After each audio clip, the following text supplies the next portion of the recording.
बिस्मिल्लाहिर्रहमानिर्रहीम। अस्सलाम वालेकुम बच्चों। अच्छा, हमने लास्ट लेक्चर में जो है वो स्टडी कर लिया था कि अब एपोलेशन क्या है, वेपर प्रेशर क्या है, किन फैक्टर्स पे डिपेंड करते हैं। और जाते जाते बच्चों हम बात जो स्टडी कर रहे थे वो थे टेम्परेचर की।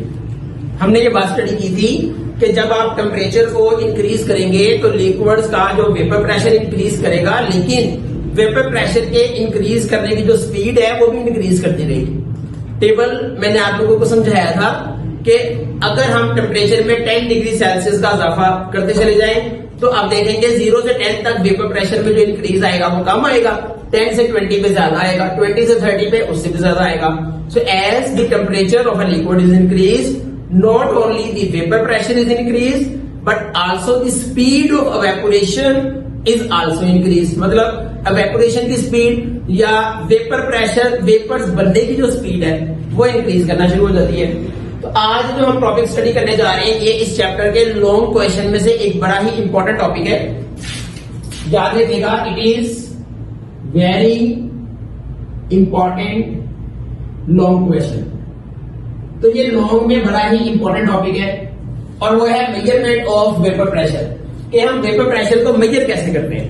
ठीक है बच्चों, अब याद रखिएगा वेपर प्रेशर को मेजर करने के लिए बहुत सारे मेथड्स हैं। So there are many methods available for the measurement of vapour pressure, जिनमें से एक है बैरोमीट्रिक मेथड जो हमारे सिलेबस में नहीं है। जो हमारे सिलेबस में है, जो हम बच्चों स्टडी करने जा रहे हैं वो है मैनोमीट्रिक मेथड। और भी काफी मेथड्स हैं जिसके जरिए हम वेपर प्रेशर फाइंड कर सकते हैं। तो हम जो स्टडी करने जा रहे हैं वो मैनोमीट्रिक मेथड है, बिकॉज मैनोमीट्रिक मेथड जो है बच्चों it is comparatively accurate method. मतलब इसके जरिए आप जो है वो एक्यूरेट रीडिंग जो है वेपर प्रेशर की फाइंड कर सकते हैं। अब हम इस मेथड के जरिए कैसे जो है वेपर प्रेशर फाइंड करने हैं, इसको समझने के लिए आप लोग जो है ये डायग्राम देखें। देखिए, ये सबसे पहले हमारे पास एक फ्लास्क है।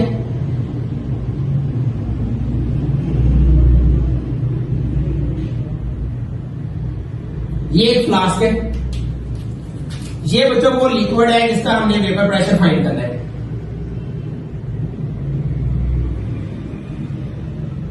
ये देखें, ये फ्लास्क है और इसके अंदर ये वो लिक्विड है जिसका हमें वेपर प्रेशर फाइंड करना है। ये लिक्विड कोई भी हो सकता है, वाटर हो सकता है या कोई भी लिक्विड। वो लिक्विड जिसका आप वेपर प्रेशर फाइंड करना चाह रहे हैं उसको आपने इस फ्लास्क में ले लेना है। इसको अटैच कर देना है थर्मोस्टेट के साथ। ये देखिए, ये है थर्मोस्टेट। ठीक है, थर्मोस्टेट जो होता है ना बच्चों, ये एक टेम्परेचर कंट्रोलिंग डिवाइस होता है। मतलब आप इसके जरिए चाहे तो टेम्परेचर को इतना कम कर दें कि ये लिक्विड फ्रीज कर दे, और चाहे तो टेम्परेचर इतना बढ़ा दें कि ये बॉइल करने लगे। सो दिस इज थर्मोस्टेट, यानी कि इस फ्लास्क को अटैच कर दिया जाता है थर्मोस्टेट के साथ। और बच्चों, टेम्परेचर को नोट करने के लिए यहां पे हमने एक थर्मोमीटर लगाना है। जितना टेम्परेचर हम सेट करना चाह रहे हैं, क्या उतना टेम्परेचर सेट हो गया है, तो ये हमें थर्मोमीटर बताएगा। ये एक लग गया है थर्मोमीटर।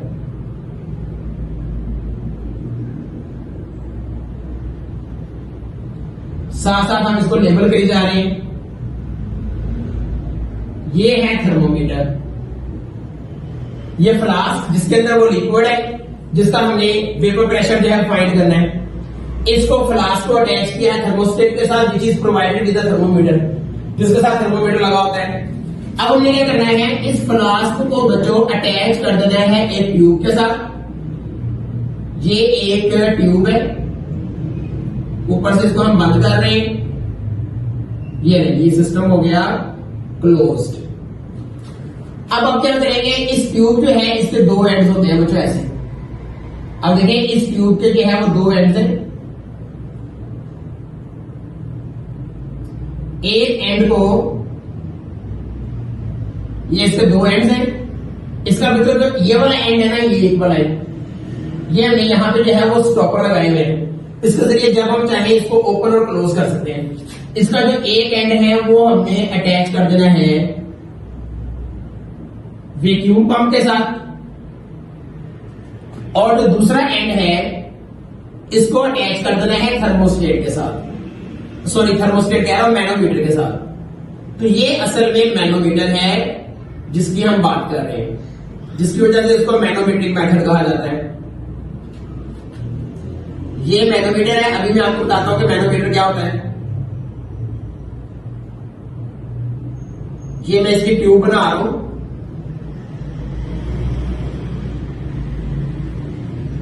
ये मैनोमीटर हो गया।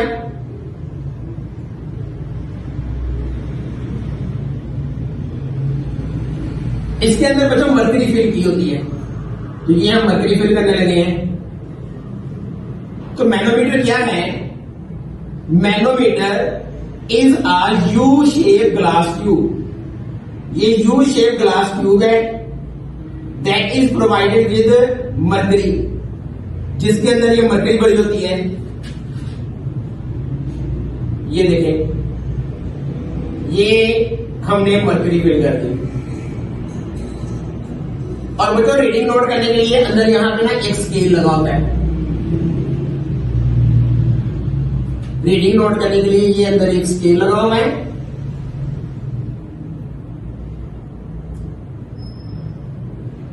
इसके जरिए हम रीडिंग नोट करेंगे।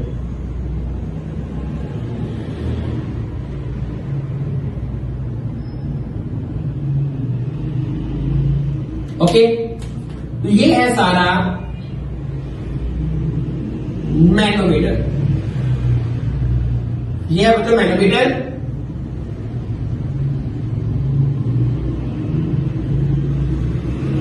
ये है मर्करी कॉलम, ये है स्केल, ये इसका ओपन एंड है। यहां से प्रेशर लग रहा होता है जिसको बोलते हैं एटमॉस्फेरिक प्रेशर। सही। अब देखिए इसके लिए जो प्रेशर इस्तेमाल इस तरह, जैसे यहां पे हमने एक स्टॉपर लगाया है, लगाएंगे कंट्रोल करने के लिए कि हमने वेपर्स को किधर को भेजना है। ये देखिए, दोबारा सुन लो। तो वेपर प्रेशर को मेजर करने के लिए जो मेथड ज्यादातर इस्तेमाल किया जाता है वो मैनोमेट्रिक मेथड है, और इसलिए ज्यादा इस्तेमाल किया जाता है because it is comparatively and accurate method. तो ज्यादातर ये एक्यूरेट मेथड है, ज्यादा आपको बेहतर रिजल्ट्स इसके जरिए मिलते हैं। वो लिक्विड जिसका आपने वेपर प्रेशर मालूम करना है उसको हमने बच्चों इस फ्लास्क में रख लिया। उसके बाद इस फ्लास्क को थर्मोस्टेट के साथ अटैच कर दिया है, और इसके ऊपर यहाँ पे एक ट्यूब लगी हुई है जिसके दो एंड्स हैं। एक एंड जो है वो कनेक्टेड है वैक्यूम पंप के साथ, और दूसरे एंड को कनेक्ट किया हुआ है मैनोमीटर के साथ। Now what is manometer? Manometer is a U shape glass tube which is provided with mercury and it is attached with a scale to note down the reading. Reading note करने के लिए हमने यहाँ पे scale लगाया हुआ है। अब जो इसका प्रोसीजर है बच्चों वो क्या है? ये तो हो गया ना सारा इसका अपरेटस, ये तो हमने डिस्कस किया है। इसका अपरेटस कह लें या कंस्ट्रक्शन कह लें कि इसके लिए जो अपरेटस होता है वो किस तरह का बना होता है। ये तो वजह सारी हो गई इसकी कंस्ट्रक्शन, ऑपरेटर्स किस तरह का है। अब हम देखते हैं इसका प्रोसीजर। प्रोसीजर कह लें या वर्किंग कह लें कि कैसे जो है हम वेपर प्रेशर जो है फाइंड करेंगे। देखिए इसका बड़ा सादा सा प्रोसीजर है, और वो प्रोसीजर ये है कि जब आपने किसी लिक्विड का वेपर प्रेशर फाइंड करना है तो सबसे पहले आप क्या करेंगे? आप थर्मोस्टेट के जरिए इसका टेम्परेचर कम करेंगे, इतना कम करेंगे कि ये लिक्विड फ्रीज कर दे। तो सबसे पहले हमने क्या करना है, ये जो लिक्विड जिसका हमने वेपर प्रेशर फाइंड करना है बच्चों, हमने इस लिक्विड को फ्रीज कर देना है। फ्रीज हम इसको इसलिए करते हैं ताकि जब हम इसमें से एयर को रिमूव करें तो वो जो लिक्विड है वो सेफ रहे। ठीक है। अब देखें हमने इस लिक्विड को जो फ्रीज कर दिया, फ्रीज करने के बाद क्या करेंगे? हम ये वाला टैप ओपन कर देंगे, ये वाला, उस टैप को बंद रखना है। ये टैप ओपन कर देंगे और वैक्यूम पंप जो है चला देंगे। वैक्यूम पंप क्या करेगा? वैक्यूम पंप बच्चों ये करेगा कि अगर इसके यहाँ पे एयर मौजूद है, ठीक है, तो वैक्यूम पंप क्या करेगा? वैक्यूम पंप इस एयर को यहां से रिमूव कर देगा। एयर को क्यों रिमूव किया जाता है? क्योंकि आप लोगों ने डाल्टन्स लॉ पार्शियल प्रेशर में पढ़ा था कि जो वेपर्स का प्रेशर है वो तो है ही है, जो एयर अंदर मौजूद है वो अपना अलग से प्रेशर एक्सर्ट करेगी। तो टोटल प्रेशर जो आपके पास आ रहा होगा वो वेपर्स प्लस एयर दोनों की वजह से आ रहा होगा। इसलिए हम तो सिर्फ वेपर्स का प्रेशर नोट करना चाह रहे हैं ना, तो हम क्या करेंगे, एयर को पहले यहां से रिमूव कर देंगे। तो एयर को रिमूव करने के लिए हमने क्या किया, सबसे पहले लिक्विड को थर्मोस्टेट की हेल्प से उसको फ्रीज कर दिया। जब ये लिक्विड फ्रीज हो गया, अब हमने क्या करना है, अब हमने इसको इवैक्यूएट करना है। इवैक्यूएट का मतलब इसको वैक्यूम पंप के जरिए सारी की सारी जो एयर है वो रिमूव कर देनी है। तो इसका मतलब है air is removed by vacuum pump. तो हमने क्या किया, हमने वैक्यूम पंप के जरिए इसमें से जो सारी एयर है उसको रिमूव कर दिया। एयर को क्यों रिमूव किया? एयर को इसलिए रिमूव किया ताकि एयर बीच में इंटरफेयर ना कर सके, सिर्फ वेपर्स का प्रेशर आए, एयर की वजह से प्रेशर में इजाफा ना हो जाए।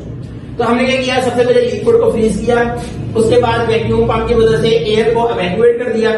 फिर हम क्या करेंगे बच्चों, वैक्यूम पंप को और टैप को बंद कर देंगे और अब इस लिक्विड को हम दोबारा से मेल्ट करेंगे। ये जो लिक्विड है इसको दोबारा से मेल्ट किया जाएगा, ठीक है।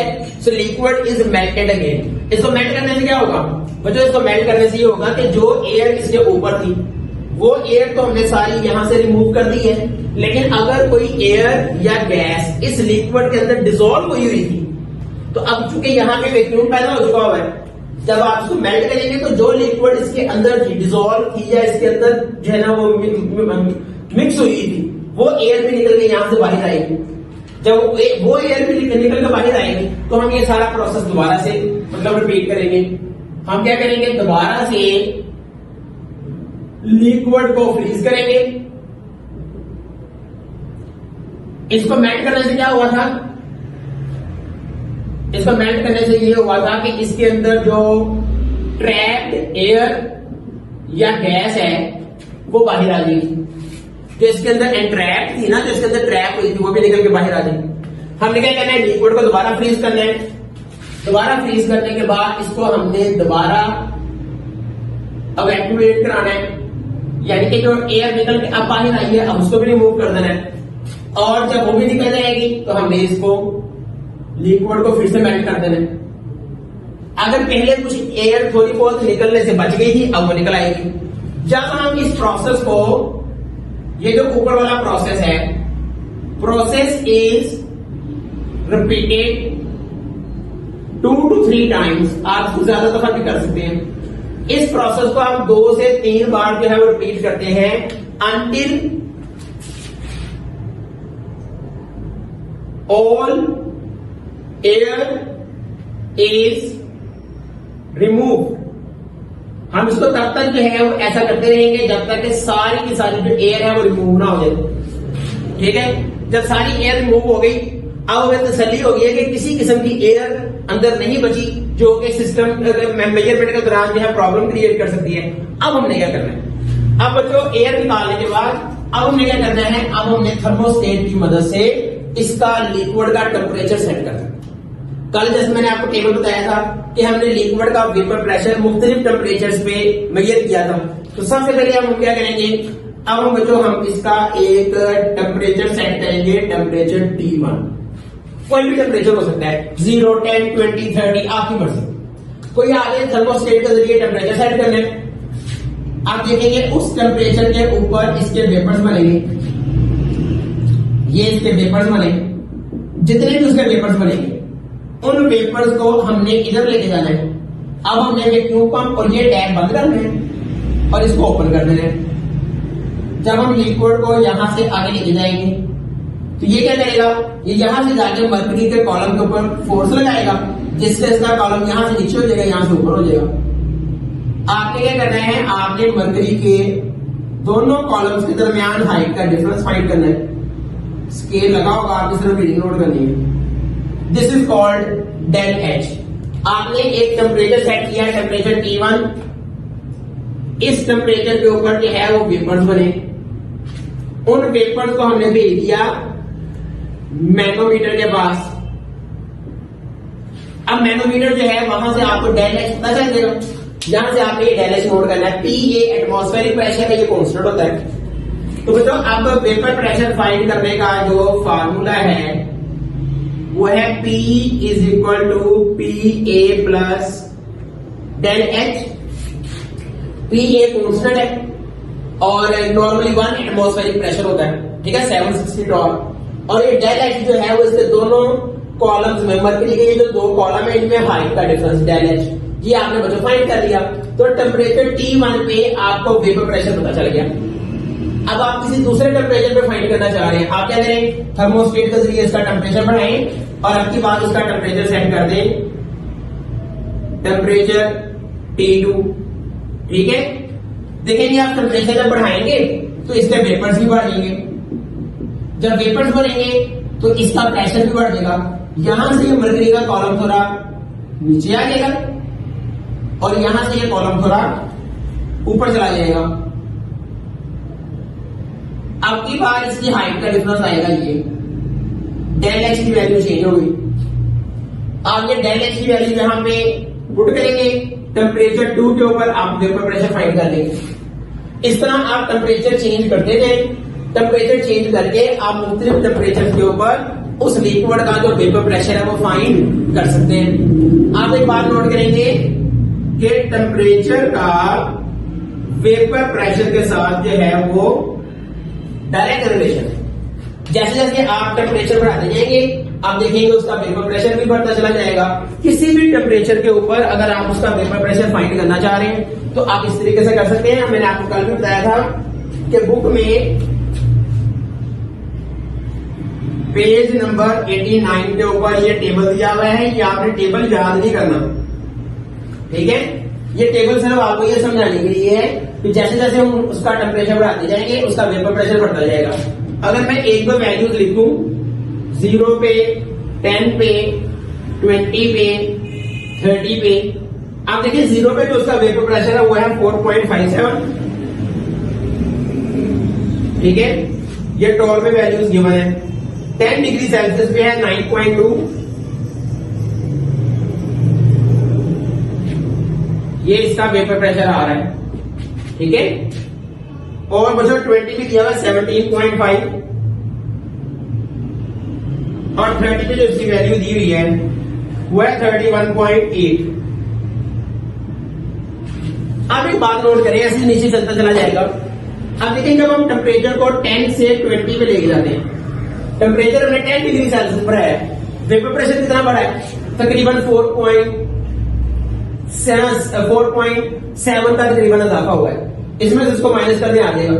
लेकिन जब आप 20 से 30 पे जाते हैं फिर देखें जरा कितना चेंज आया है।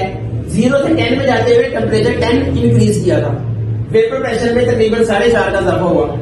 लेकिन जब हम 10 से 20 में गए हैं टेम्परेचर अभी भी 10 ही बढ़ाया है, लेकिन आप देखें 17 में से आप 9 माइनस करेंगे तकरीबन ये आएगा 8 के करीब इजाफा आ रहा है, ठीक है। जब आप 20 से 30 में जा रहे हैं तो 17 से बढ़ के 31 हो गया। इसका मतलब 14 जो है वो डिग्री का जो है वो इजाफा हुआ है। टेम्परेचर आप 10 करके बढ़ा रहे हैं, लेकिन आप देखें सिर्फ वेपर प्रेशर ही नहीं बढ़ रहा बल्कि वेपर प्रेशर के भरने की जो स्पीड है वो भी बढ़ती चली जा रही है। At high temperature vapour pressure is increase at the greater speed. तो बच्चों ये हम देख रहे हैं कि किसी भी टेम्परेचर के ऊपर, इस टेम्परेचर पे, इस टेम्परेचर पे, किसी भी टेम्परेचर पे अगर उसका वेपर प्रेशर फाइंड करना हो तो ये हमारे पास मेथड है मैनोमीटरिंग मेथड। आप इसका टेम्परेचर चेंज करते जाएं और डेल एच की वैल्यू फार्मूले में पुट करके मुख्तलिफ टेम्परेचर के ऊपर वेपर प्रेशर नोट करते चले जाए। तो वेपर प्रेशर को नोट करने का ये जो मेथड है दिस इज कॉल्ड मैनोमीटरिंग मेथड। और जैसे मैंने आपको बताया है कि लॉन्ग में ये टॉपिक बहुत ज्यादा इंपॉर्टेंट है, अच्छे तरीके से इसको तैयार कर लेना आप लोगों ने, ये लॉन्ग में भी अक्सर आया करता है। अगले टॉपिक के साथ फिर इंशाल्लाह दोबारा मुलाकात करेंगे। आज के लिए यहाँ पे स्टॉप। अल्लाह हाफिज बच्चों।